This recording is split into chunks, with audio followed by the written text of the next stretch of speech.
Padre, yo te doy gracias porque tú eres bueno, fiel y verdadero. Te doy gracias, Señor, porque sabemos que tu palabra es efectiva y poderosa. Y te doy gracias, Señor, porque hemos venido, porque queremos ser fieles a ti. Y, Señor, necesitamos de ti. Necesitamos que nos equipes, nos recuerdes el propósito de nuestra existencia en este mundo de oscuridad. Nos ayudes a enfocar nuestros ojos en la meta real, eterna y de bendición y prosperidad, y quitarla del mundo de iniquidad, Señor, y de engaño. Ayúdanos, Señor, a recibir de ti, refréscanos, fortalécenos, guíanos, corrígenos, perdónanos, transfórmanos y glorifícate en nuestras vidas. Abre nuestra mente, nuestro corazón, nuestro entendimiento a tu palabra, y sé tú quien nos hable. En nombre de Jesús, amén. Se pueden sentar, hermanos. Realmente estos 2 domingos pasados, o 3 domingos pasados que estamos estudiando Efesios capítulo 4, versículos 11 y 12, estamos tocando puntos bien importantes para nuestros días. Y el tema de hoy, como el del próximo domingo, es clave, hermanos. Son temas claves para ustedes, para mí, para nosotros, ya sea que seas miembro de esta iglesia o de otra congregación. Por los días en que estamos viviendo, sobre todo. Vimos en los primeros 3 capítulos, Pablo habla de las riquezas que tenemos en Cristo Jesús. Vimos en el capítulo 4 que Pablo abre ese capítulo, bueno, no lo dividió en capítulos, pero cuando lo organizaron en capítulos, ahí el capítulo 4 es donde Pablo abre con esa declaración y exhortación.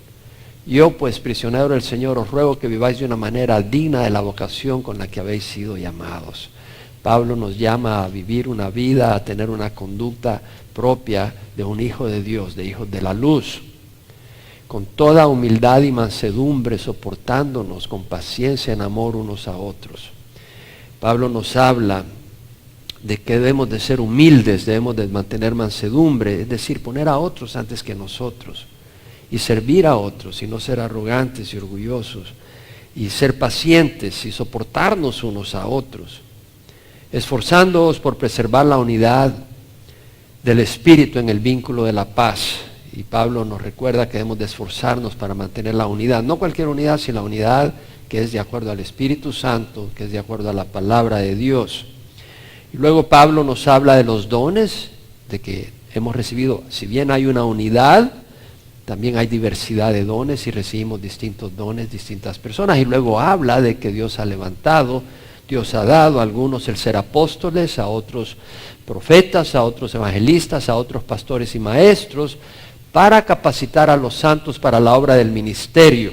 Es decir, Dios ha traído a estos siervos para capacitar a los santos, a los creyentes, para que los creyentes todos podamos ministrar. El ministerio no es de una persona. Cuando dicen el ministro, se refieren al pastor. No, el ministro es cada cristiano, cada creyente. El término ministro se debe aplicar a cada creyente, porque se ha dado Dios a apóstoles, profetas, pastores, evangelistas, pastores y maestros para capacitar a los santos para la obra del ministerio. ¿Cuál es el propósito del ministerio? Para la edificación del cuerpo de Cristo. Entonces estudiamos en los domingos anteriores que Dios ha dado apóstoles y hablamos del apostolado, hablamos luego de los profetas y también hablamos de los falsos profetas de hoy en día. Y ahora nos toca evangelistas que Dios ha levantado, evangelistas y a otros pastores y maestros. La palabra evangelista, euangelistes, en el griego, 3 veces aparece en el Nuevo Testamento y las 3 veces la traduce evangelista, la King James Version. Y el significado de evangelista es una palabra griega realmente, euangelistes, de ahí viene, evangelista. Es una palabra cuyo significado es ser un proclamador de las buenas nuevas de salvación a través de Cristo Jesús. Las buenas nuevas, Pablo dice en Romanos, lo estudiamos, no me avergüenzo del evangelio. Evangelista tiene que ver con el evangelio, no me avergüenzo del evangelio porque es el poder de Dios para salvación de todo el que cree. Del judío primeramente y después del griego, porque en el evangelio la justicia de Dios se revela por fe y para fe, como está escrito, el justo por la fe vivirá. Entonces el evangelista tiene que ver con el evangelio. Ahora, Oswald Chambers, estaba leyendo hoy en la mañana, menciona esto: un peligro es creer que mi estilo de las cosas va a atraer a la gente. Muchas veces hay personas que quieren evangelizar y trabajan en su estilo, en su forma, en su manera de ser, en su carisma. Y Oswald Chambers dice, puede que tú los atraigas por tu manera de ser, pero la manera con que buscas atraer a la gente es un indicio de cuál es tu verdadera meta. Si traes a la gente por tu carisma y por tu personalidad impresionante, los atraídos no llegarán más lejos que a ti. Tú serás el héroe, tú serás la meta de ellos. Pero nuestro Señor dijo, si yo soy levantado, atraeré a todos a mí mismo. El propósito del evangelista es levantar a Cristo y mostrar que Él es la respuesta, no impresionarlos con su estilo o su personalidad. Por otro lado, Oswald Chambers también menciona, le predicamos a los hombres como que si estuvieran conscientes de que son pecadores moribundos. Dice, no, ellos están teniendo muchas veces un buen tiempo y nuestra plática de un nuevo nacimiento es una perspectiva que no conocen. El hombre natural no desea nacer de nuevo. Muchas veces el hombre ha tocado fondo y sí está buscando esa esperanza, pero muchas veces está entretenido en el pecado. Y tú le dices, oye, ¿no quieres ir al cielo? No, yo estoy tranquilo aquí, déjame tranquilo, no me molestes. No puede haber buena noticia si no hay mala noticia. Y el evangelio debe de incluir un mensaje al arrepentimiento. Por eso me sorprendía cuando hace tal vez un mes oía a un gran pastor decir que el arrepentimiento no era parte del evangelio. Es terrible decir eso, porque si no hay arrepentimiento no hay salvación. El arrepentimiento es clave y creo que se está metiendo sutilmente entre las iglesias, aún iglesias sólidas y robustas. No pongas tu fe en mí. No pongas tu fe en Calvary Chapel. Pon tu fe en la palabra de Dios y ponla en Cristo Jesús. Si tú crees algo porque yo te lo dije, tu fe es muy débil. Si tú crees algo porque el Señor te lo ha dicho, está bien. ¿Y cómo vas a saber si el Señor te lo ha dicho? Abre tu corazón a ver si lo que estoy diciendo es verdad. Abre tu Biblia para ver si lo que te estoy diciendo es verdad. Y deja que el Espíritu te lo confirme. Yo sé que lo que te estoy diciendo es verdad, pero no tengo ningún otro interés y Dios conoce mi corazón. Tú no lo conoces. Examina, analiza, mira todo esto y deja que el Espíritu te hable. La palabra evangelista viene de la palabra evangelizo, que quiere decir evangelizar, evangelizo. Y evangelizar viene de dos palabras, que quiere decir transliteralmente, bueno, prosperidad, prosperar. Y ángelos, de ahí viene la palabra ángel, un mensajero, un enviado. Es decir, la palabra evangelista es aquel que es mensajero de un mensaje de prosperidad y de bienestar. Si tú no sabes que tu casa se va a quemar y que viene un fuego y que te va a destruir y tú le dices a esa persona, oye, ¿no quieres ir a una casa más bonita, en otro lugar? Va a haber dificultad, te van a atacar, vas a sufrir, pero... Y tú estás cómodo en tu casa, en tu hamaca. No, yo estoy aquí tranquilo, déjame en paz. Pero si tú le dices, no, aquí viene un fuego, mejor sale, huye. Y a la vez te voy a decir a dónde. Ahí está la buena noticia. Prosperidad eterna. El mensajero lleva un mensaje de prosperidad y bienestar. Los evangelistas, los apóstoles eran evangelistas. Pedro, cuando en Pentecostés predicó, 3,000 hombres vinieron al Señor, más las mujeres, etc. Los apóstoles eran evangelistas, pero su ministerio era más grande. El apostolado, el apóstol era profeta, era pastor, había grandes señales de poder y prodigios, señales de sanidad, etcétera, dones de sanidad. Tremendos dones los que tenía el apóstol. Entonces, el evangelista se refería a aquel que no era apóstol, pero que tenía el don del evangelismo. Felipe el diácono tenía ese don del evangelismo. ¿Qué es el don del evangelismo? O sea, eran muy efectivos sobrenaturalmente. O sea, tenían un don sobrenatural adicional. O sea, no solo podían compartir el evangelio, pero sabían cómo llegar al corazón del hombre. Sabían cómo predicar con un poder tan tremendo, o saben. Y en la historia tenemos a Felipe el diácono, que causó el Espíritu Santo a través de un gran avivamiento en Samaria. Pero a lo largo de la historia hemos tenido en el siglo XIX, por ejemplo, a D.L. Moody, a Charles Spurgeon, uno en Estados Unidos y otro en Inglaterra, que fueron evangelistas tremendos. Miles vinieron al Señor. O Billy Graham, que le ha predicado a millones de personas. Creo que le ha predicado a 100 millones de personas en persona. Billy Graham ha predicado, Greg Laurie, que está predicando con un gran don de evangelismo, Mike McIntosh, Raul Rees, han habido evangelistas, algunos de mayor alcance, otros de menor alcance, pero hay muchos evangelistas. Ahora, no todos son evangelistas, pero todos somos llamados a hacer luz en este mundo y a poder llevar el evangelio a donde estamos. Todos, aunque no tengamos el don del evangelismo. Y para poder hacer eso tenemos que ser luz y estar preparados para poder presentar el evangelio. En 1 Pedro 2, 9, 10, Pedro dice: vosotros sois linaje escogido, real sacerdocio, nación santa, pueblo adquirido para posesión de Dios, a fin de que anunciéis las virtudes de aquel que os llamó de las tinieblas a su luz admirable. Antes no eras pueblo, ahora eres pueblo de Dios. No habías recibido misericordia, habéis recibido misericordia. Vosotros sois linaje escogido, real sacerdocio, nación santa. Ahí empieza el evangelismo, mostrando que hemos cambiado, que somos distintos. Pueblo adquirido para posesión de Dios. Debemos de pertenecerle a Dios, no al diablo en nuestra vida. A fin de que anunciéis las virtudes, anunciar lo que Dios ha hecho en nuestras vidas. Todos podemos y debemos dar testimonio a través de una vida de rectitud. Y cuando nos pregunten, no quedarnos nosotros con la gloria, no es que yo soy buena gente, no, darle la gloria al Señor. En Mateo 5, 14 al 16, vemos que Jesús nos habla de nuestro llamado a que nuestra acción hable. Y Él nos dice: vosotros sois la luz del mundo. Mateo 5, 14, vosotros sois la luz del mundo. Una ciudad situada sobre un monte no se puede ocultar. Ni se enciende una lámpara y se pone debajo de un almud, es decir, debajo de un cántaro, sino sobre el candelero, de manera que ilumine a los que están en la casa. Así brille vuestra luz delante de los hombres, de manera que vean vuestras acciones y glorifiquen a vuestro Padre que está en el cielo. Entonces, primero es mostrar esa luz, la luz de una vida distinta. De una vida distinta. No quiere decir que no tenemos pasiones pecadoras, pero quiere decir que no somos esclavos de ellas.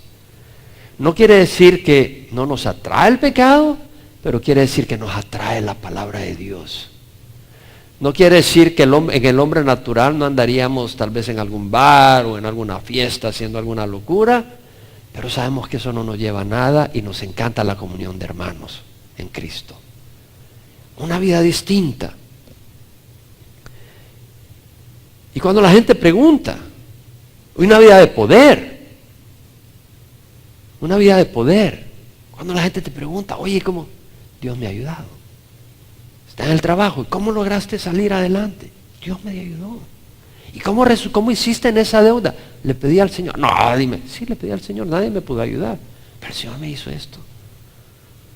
Dios hizo esto en mi vida. Wow. Estás dando testimonio.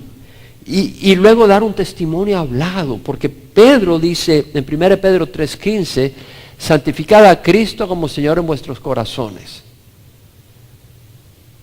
estando siempre preparados para presentar defensa a todo aquel que os demande razón de la esperanza que hay en vosotros, pero hacerlo con mansedumbre y reverencia.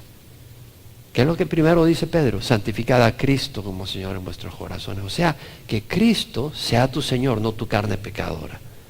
Santificad a Cristo como Señor en vuestros corazones, estando siempre preparados. Hay que prepararse para presentar defensa a todo aquel que os demande razón de la esperanza que hay en vosotros. Oye, ¿por qué no haces esto? ¿Por qué no? No, es que esta es la razón, pero hacerlo con mansedumbre y reverencia.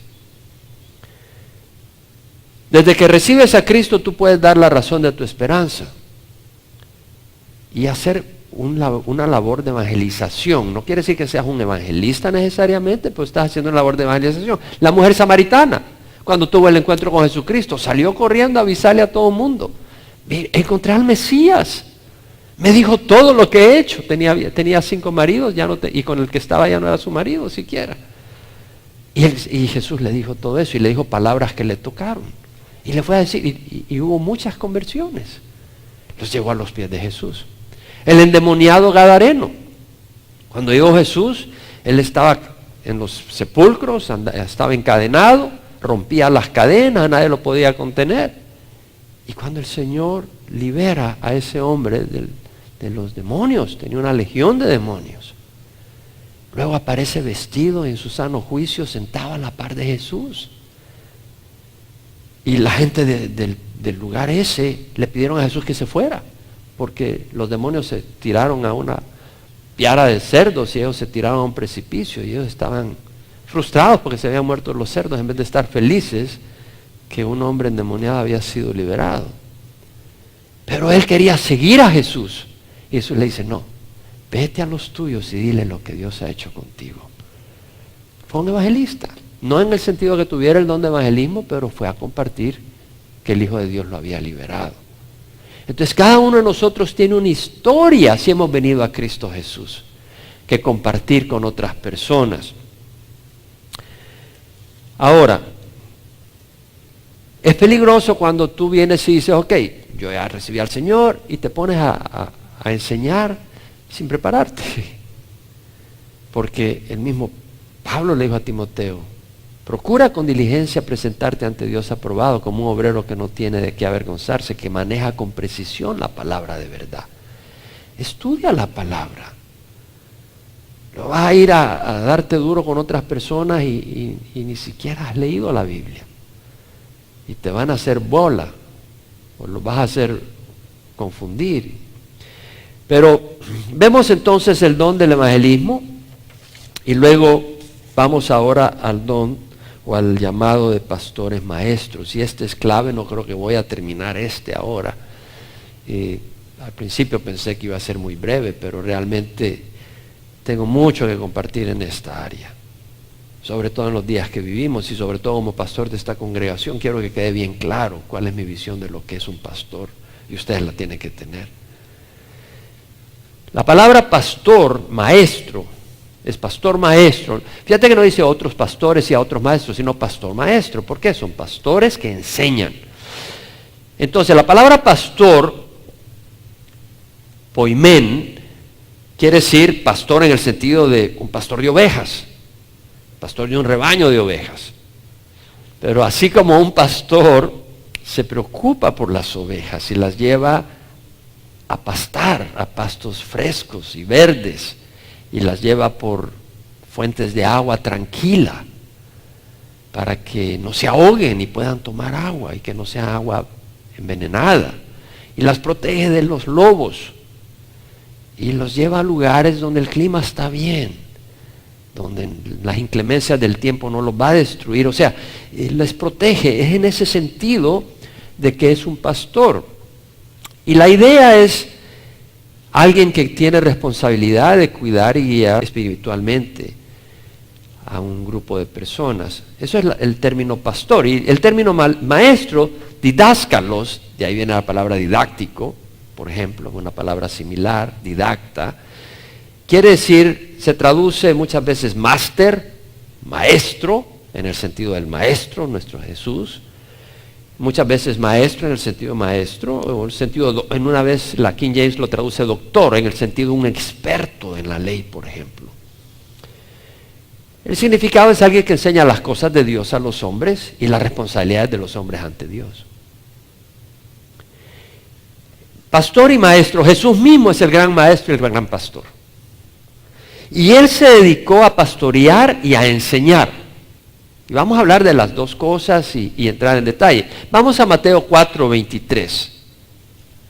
En Mateo 4:23 vemos que Jesús iba por todo Galilea enseñando en sus sinagogas. Enseñando y proclamando el evangelio del reino. El evangelio, ya dijimos, es el mensaje de salvación, que estamos perdidos, que hay un infierno, que hay un Dios santo que juzga el pecado, pero que Dios ha provisto el pago por nuestros pecados en Cristo, y que Él nos ama y que el camino de Él es un camino de rectitud, es un camino de amor, es un camino de verdad, no de engaño, y que lleva a vida eterna y de prosperidad. Que puede haber y va a haber dificultad, que va a haber persecución, la va a haber de distintos tipos.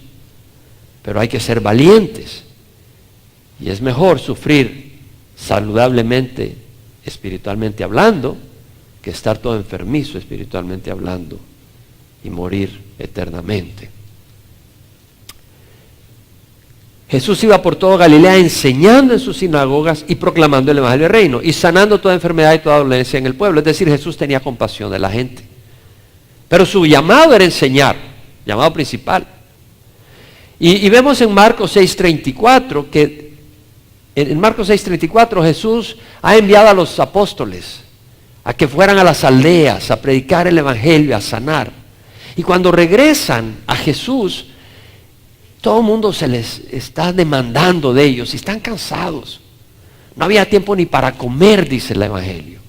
Y Jesús le dice, vámonos en una barca y vámonos a otro lado, en el lago de Genesaret.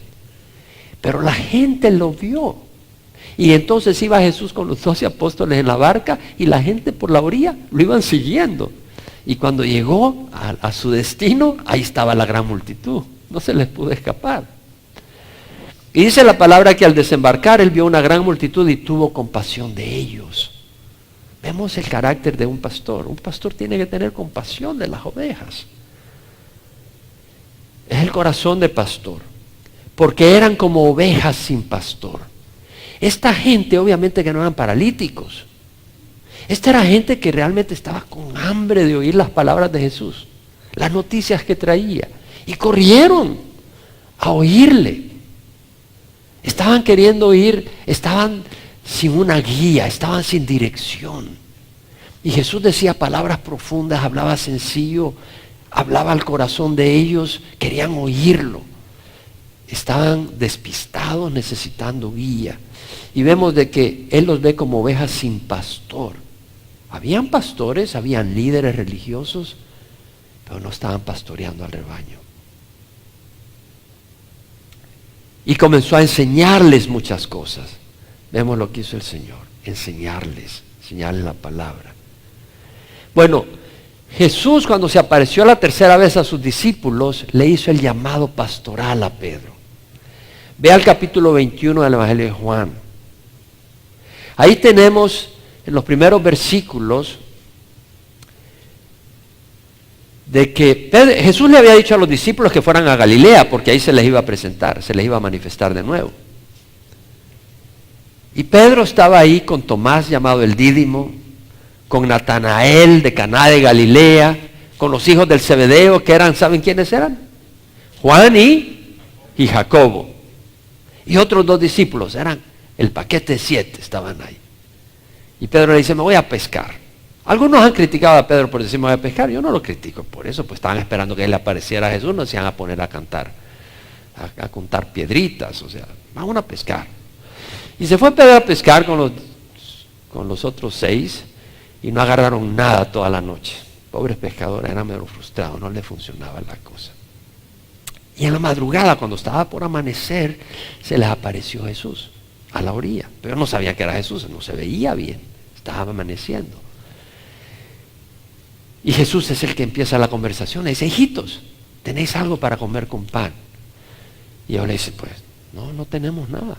No había pescado nada. Y Jesús les dice, tiren la malla al lado derecho de la barca. Y cuando la tiraron, no la podían sacar, porque estaba llena de peces. Y Juan rápido captó y dijo, es el Señor, le dijo a Pedro. Y aquí vemos una imagen preciosísima de lo que era el amor de Pedro para Jesús. Pedro se había puesto únicamente, tenía ceñido en su cintura lo que sería para nosotros la ropa interior. Era una manta, una túnica interior pequeña alrededor. Y su manto externo se lo había quitado para estar pescando. Cuando supo que era el Señor, se puso el manto y se tiró al agua en la madrugada, a nadar 100 metros a la orilla para encontrar a su Jesús. Es una imagen preciosa de la pasión. Un hombre valiente, fuerte, ve a Jesús, se tira al agua nadando. No espero ir en la barca. Ahí podemos ver la pasión de Jesús, de Pedro hacia Jesús. ¡Qué pasión! Tú no vas a poder servir al Señor porque hay que servirle y que hay que seguirle. Tú vas a poder seguirle si Dios pone pasión en tu corazón.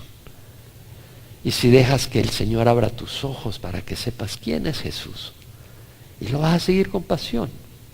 Ninguno de sus apóstoles lo siguió porque había que seguirle. Ellos estaban emocionados, privilegiados de servir a Jesús y seguir a Jesús.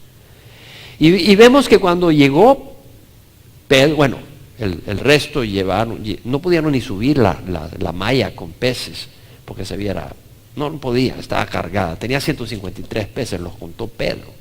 La llevaron a la orilla, y cuando llegaron a la orilla y Pedro está en la orilla que ve a su Jesús, había unos carbones encendidos, había pan y había un pez. Jesús tenía ya un pez ahí.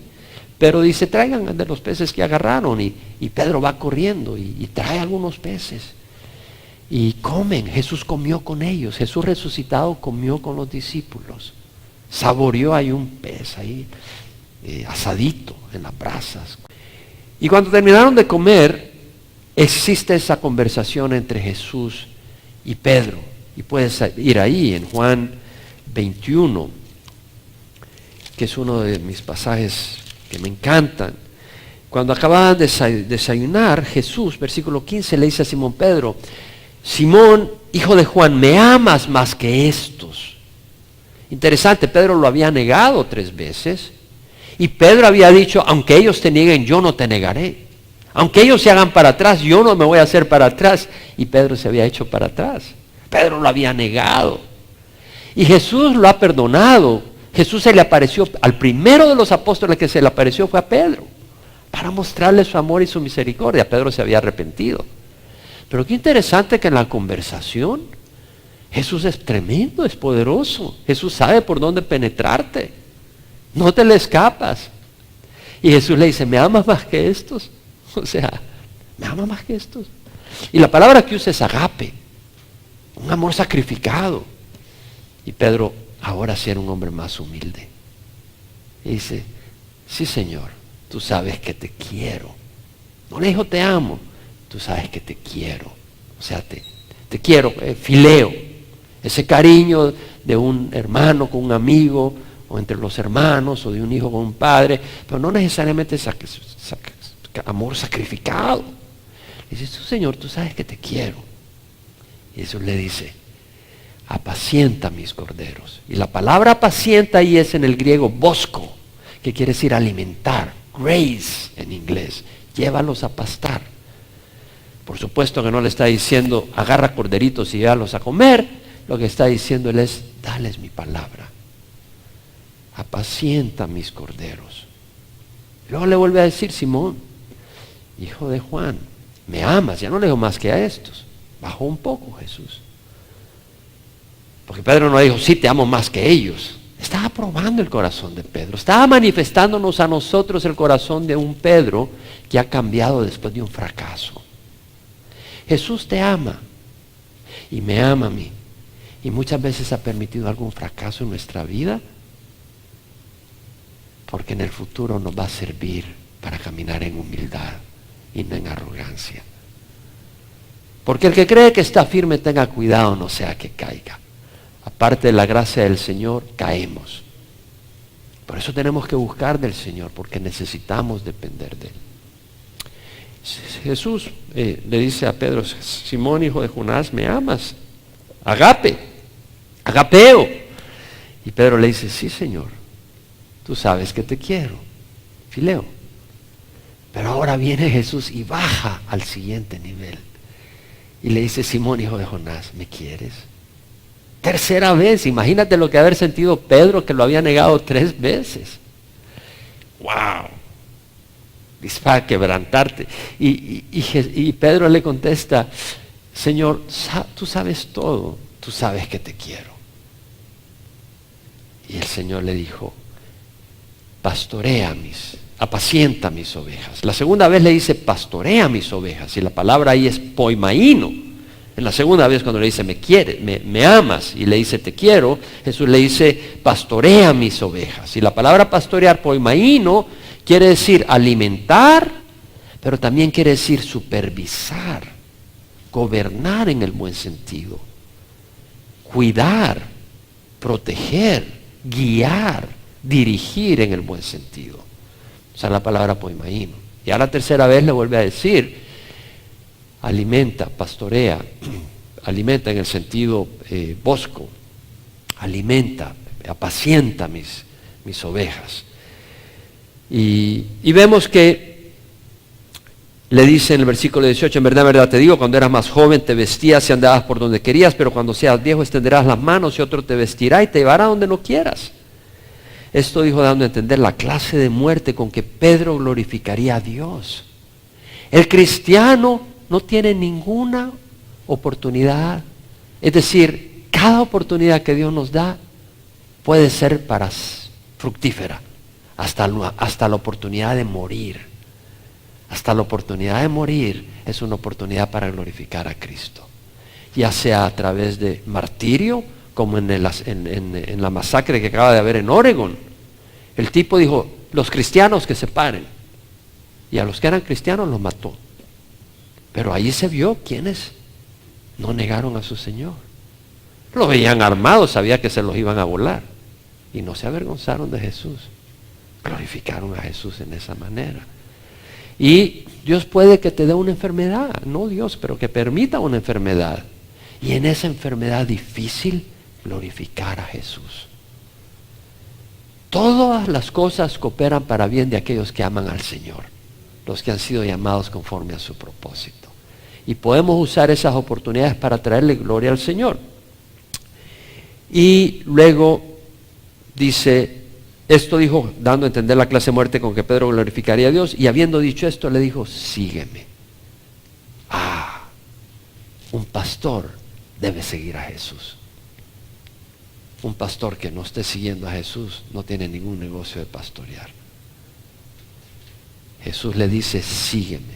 Ahora, vemos que hay dos aspectos que hemos estado hablando, pastorear y enseñar. Pastorear en el sentido de cuidar y pastorear en el sentido de enseñar, porque ya dijimos que poimaíno también quiere decir alimentar, y también está el énfasis de alimentar, bosco, y el enseñar. Uno recibe vida eterna a través del Evangelio. El Evangelio da vida.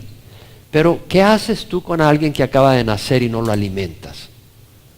Se va a morir, se va a desnutrir. Tienes que alimentar al rebaño. Tienes que darle la palabra de Dios. Cuando una oveja está toda desnutrida, pues se enferma fácilmente. Cuando un miembro de la iglesia no es alimentado espiritualmente, claro, tú tienes que querer comer.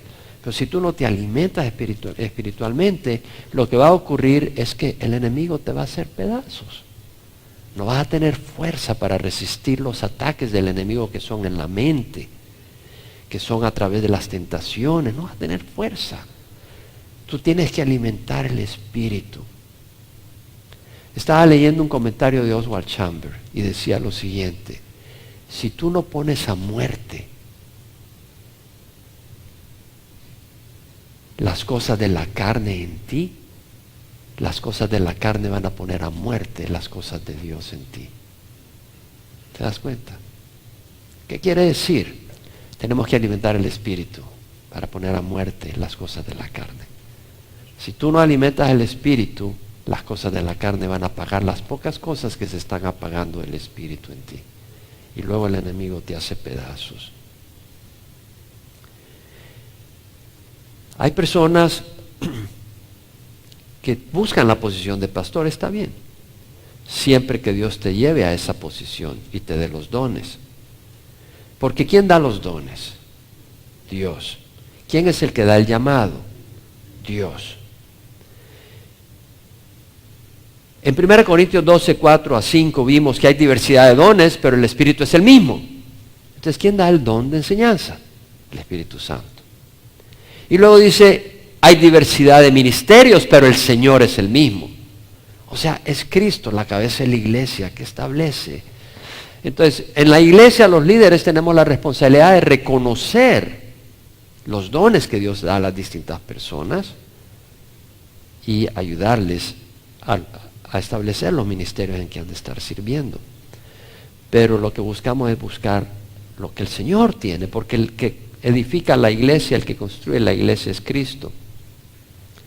Hay personas que dicen, no, yo quiero que mi sobrino sea pastor y Y a veces hay pastores que dicen, no, yo quiero que mi hijo sea el pastor de esta iglesia. Bueno, tú no puedes hacer eso si Dios no lo ha establecido así. No es cuestión de familia, es cuestión de que Dios así lo haya escogido.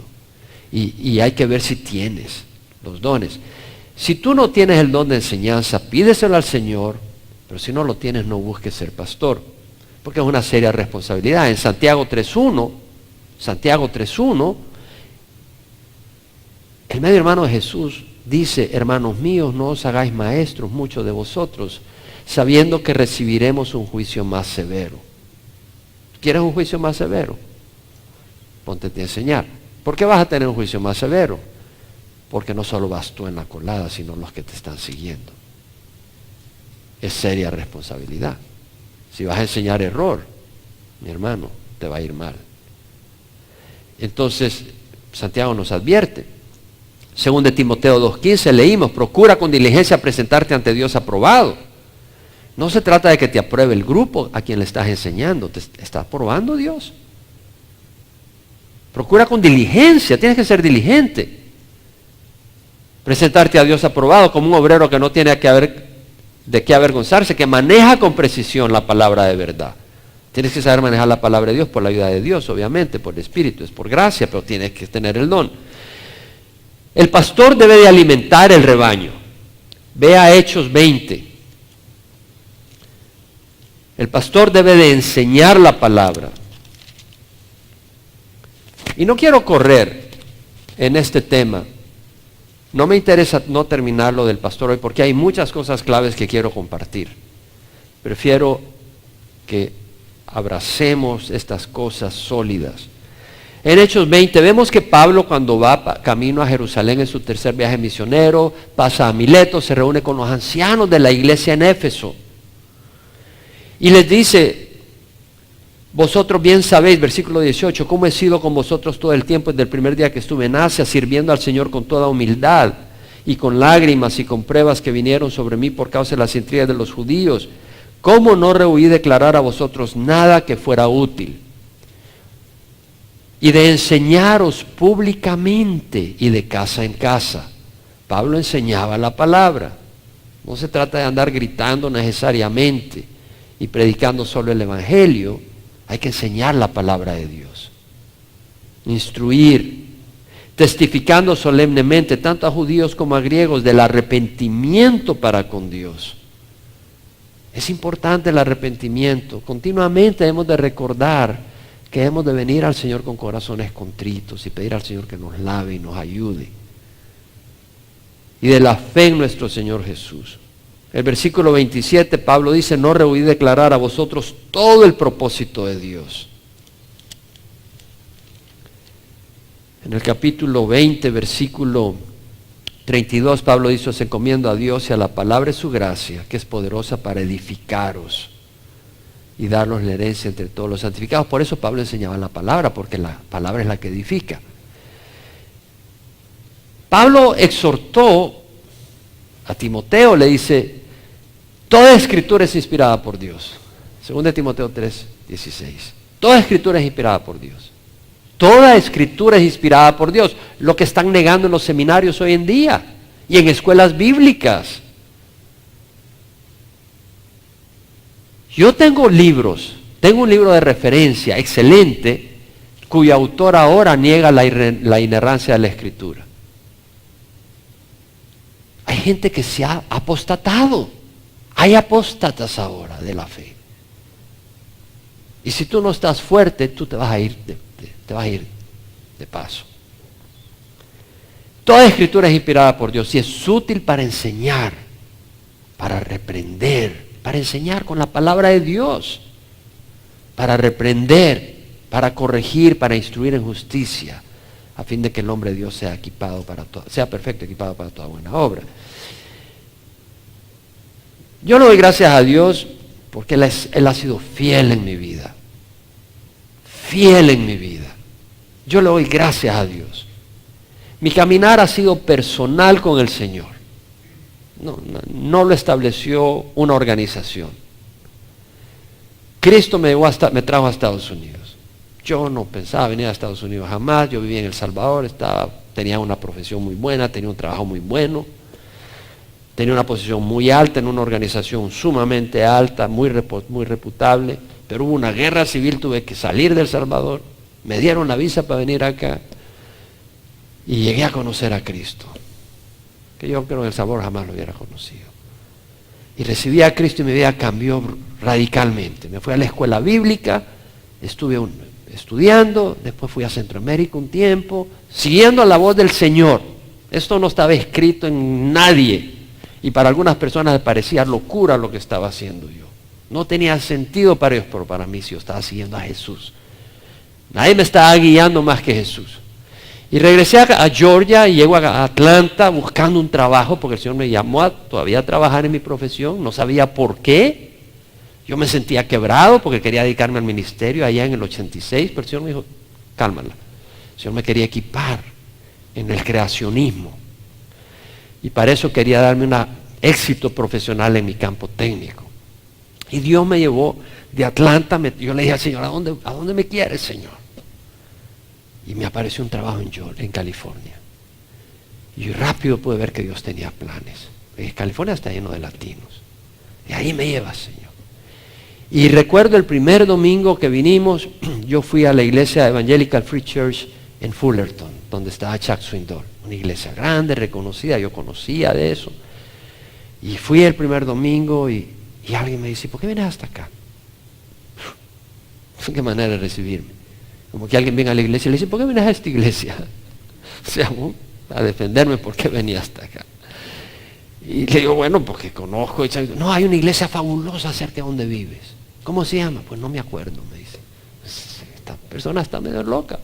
Me dice que es una iglesia fabulosa y no se acuerda el nombre. Y es un milagro que no se haya acordado el nombre Calvary Chapel. Eso es un milagro. O sea, yo no sé si esa persona era real o qué, pero la vi 3 domingos después. No la vi, pero pasó algo bien interesante. Porque seguí el segundo domingo, volví a ir a esa iglesia en Fullerton, muy buena iglesia. Pero ya el Espíritu me dijo, no te quiero acá. Y yo recuerdo que le decía al Señor, Señor, parezco gitano de un lado al otro. ¿A dónde me quieres? Y el tercer domingo, mientras estaba predicando Chuck Swindoll, yo estaba con lágrimas. Y le decía, Señor, ¿a dónde me quieres? Y me tocan el hombro y me dan un papel y decía Calvary Chapel, Costa Mesa. Dios es mi testigo. Esa señora estaba 3 filas atrás y se acordó de nuestra conversación. Ella no me oía que yo estaba orando en ese momento y me mandó ese pedazo de papel. Yo dije, Señor, o eres tú o es el diablo, pero esto no es natural, esto es sobrenatural. Y averigüé por teléfono dónde estaba, dónde quedaba, y fui.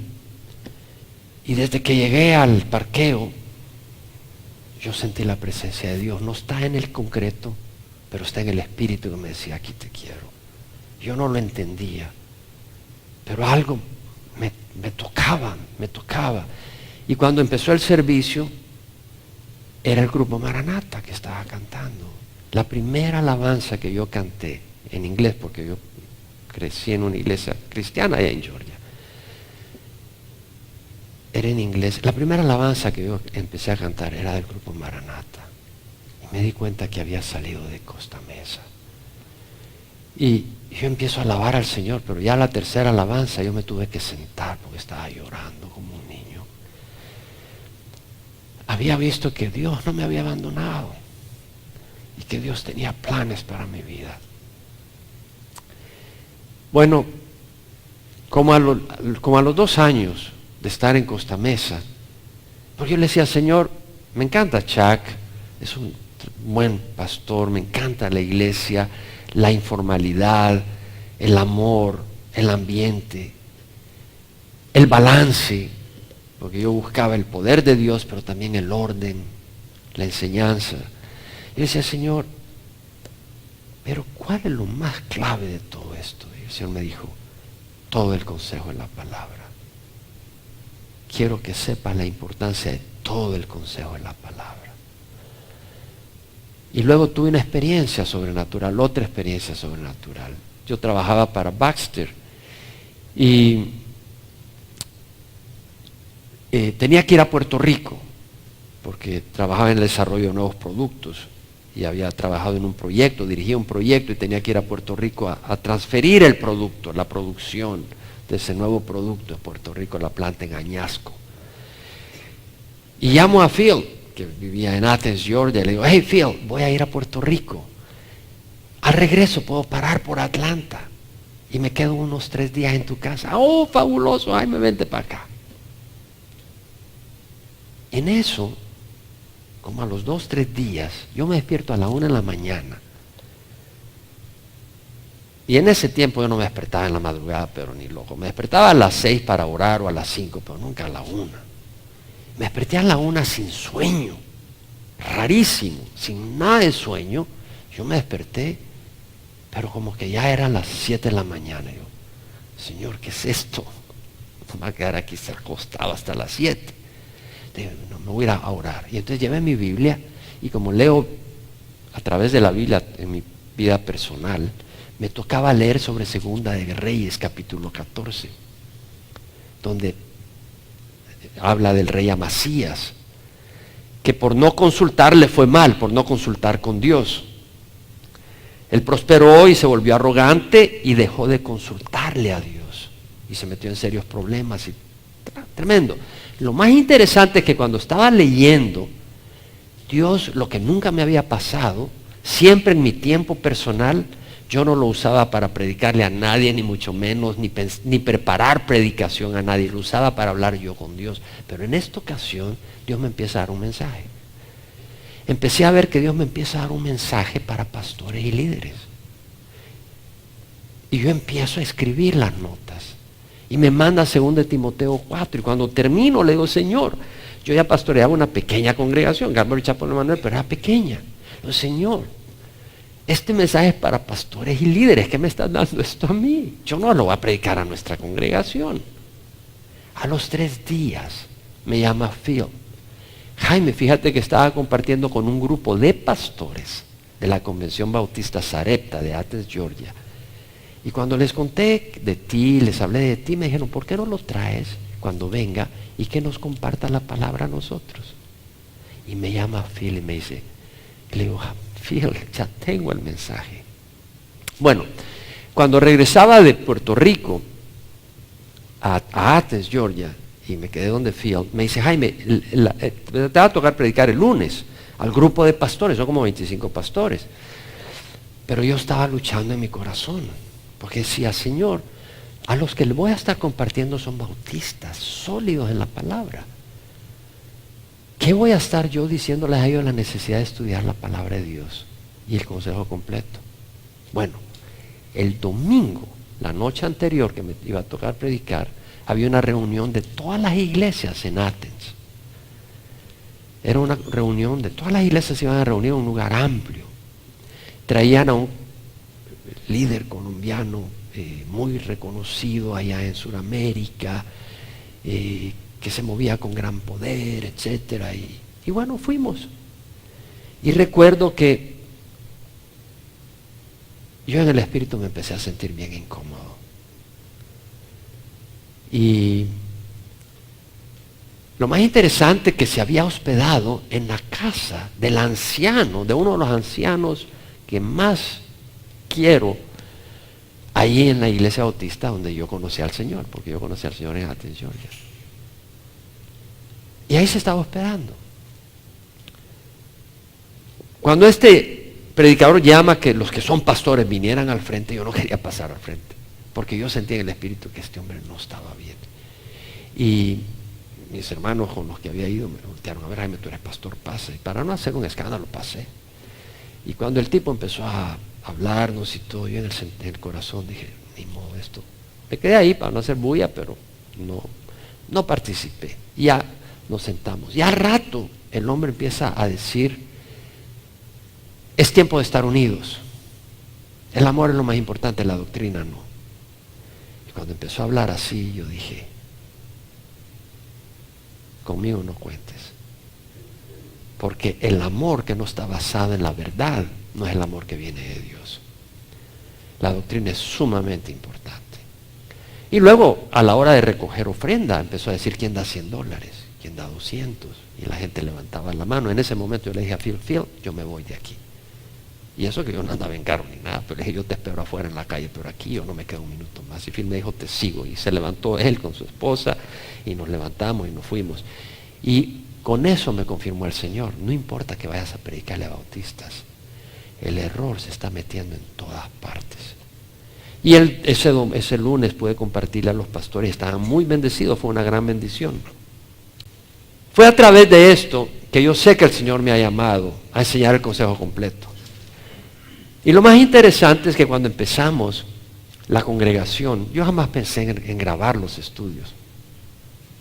Pero desde que empezamos con un grupito pequeño, 20 personas, yo me acuerdo, cuando preparaba los sábados, yo trabajaba, estaba ocupadísimo, pero los sábados me dedicaba a preparar. Yo decía, Señor, yo preparo como que si son 1000 personas las que están recibiéndolo. No me importa el número, es tu palabra. Yo preparaba.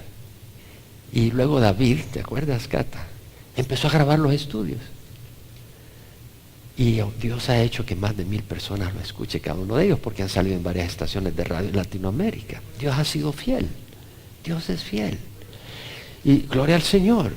Y me sorprendió porque tampoco yo busqué ponerlos en la radio, sino que me pidieron que los pusiera en la radio. Y de hecho, Quique, que está traduciendo ahora, esta semana los acaba de poner en el internet para una estación de radio en Nueva Zelaya, en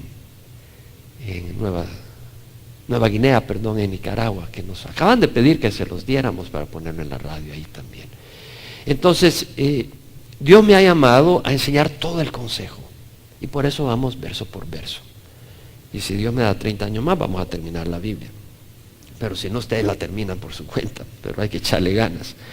En 2 Timoteo 4, Pablo le da ese llamado a Timoteo, le dice, te encargo solemnemente. Es un cargo, es una responsabilidad.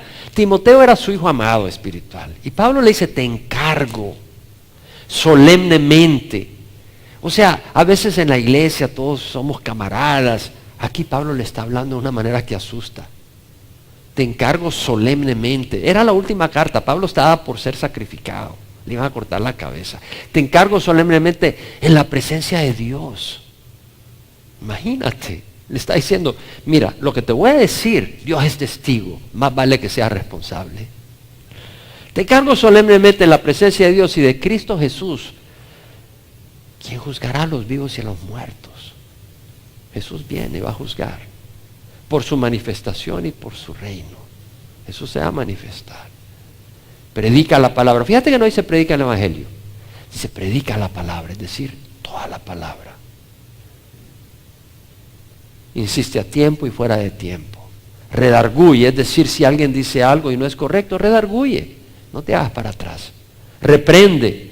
Si alguien está de necio, desviándose, y insiste, reprende. Exhorta con mucha paciencia e instrucción, porque vendrán tiempos cuando no soportarán la sana doctrina.